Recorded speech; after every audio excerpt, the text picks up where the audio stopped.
If you're tired of anti-conservative news like I am, where they make it seem that every conservative is the scum of the earth, you're not alone and you're in the right spot. Welcome to OK Miles. The unconscionable and outright unconstitutional impeachment trial of former President Donald Trump continues today. The opening arguments are set to begin a little later, and if we lived in a time where rational and logical minds prevailed, I would expect that Democrats would end this sham altogether. The entire premise of the article of impeachment was that the Capitol riot was incited by an individual. However, what is likely to be presented by the Trump legal team completely dismantles that idea. First, it is now widely reported that the investigations into the riot show that it was planned well in advance. Second, even the failing New York Times illustrates clearly that perimeter barriers around the Capitol were breached prior to the conclusion of President Trump's speech. Sure, you could argue that these people left early and began wandering over there. But just prior to the barriers being breached, pipe bombs were found at the RNC and DNC headquarters. Now, I'm no bomb technician, but I can comfortably say that bombs are not just MacGyvered up. I would imagine that someone, or some group, building them would need to do it well in advance of placing them. Finally, and I've said this before, what pro-Trump rally has ever been reported to be violent?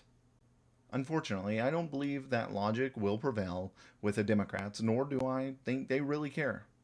They continue to only care about pushing a narrative.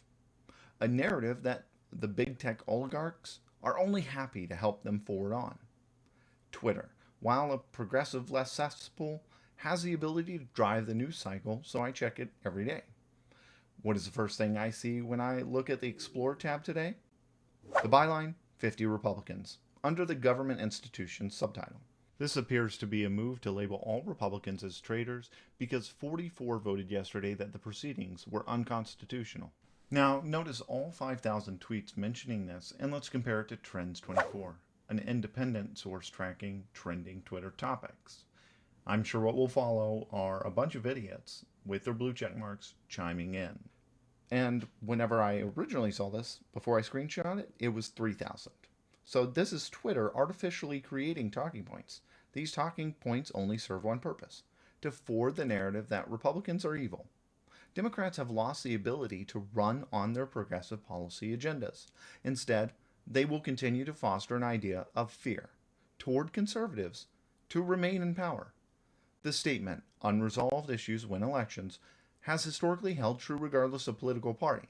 But when President Trump came in and his administration started making progress to resolve them, the Democrats realized that the power they delegated from Congress to the executive branch could actually be used to defeat their own narrative.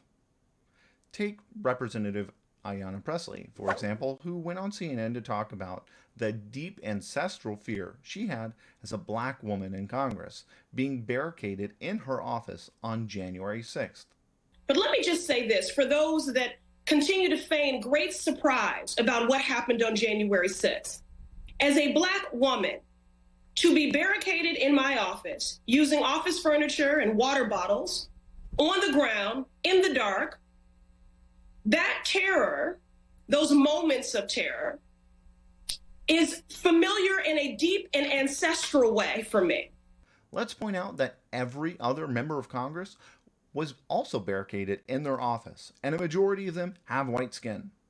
Furthermore, diversity in Congress, as illustrated by Pew Research, is on the rise. If the threat of white supremacists is greater than ever, how do you reconcile the decline in who you call white during the same timeline? The answer, they can't. Since they have lost the ability to win on policy, they must stoke fear. Democrats' obsession to forwarding this narrative rather than focusing on the issues of everyday Americans is becoming more apparent each and every day. It's waking up Americans to the reality that it's okay to be hopeful about our nation's future once they've voted these Democrats out of office. If you enjoyed the show today and would like to see more of this content, please like and share this video, follow me on what remains of social media as well. And let me know in the comments what you think or about a topic you'd like to hear. You can also financially support what we do through Patreon. All the links are below. I'm Miles Rahimi. This is OK Miles. And I'll see you back here tomorrow.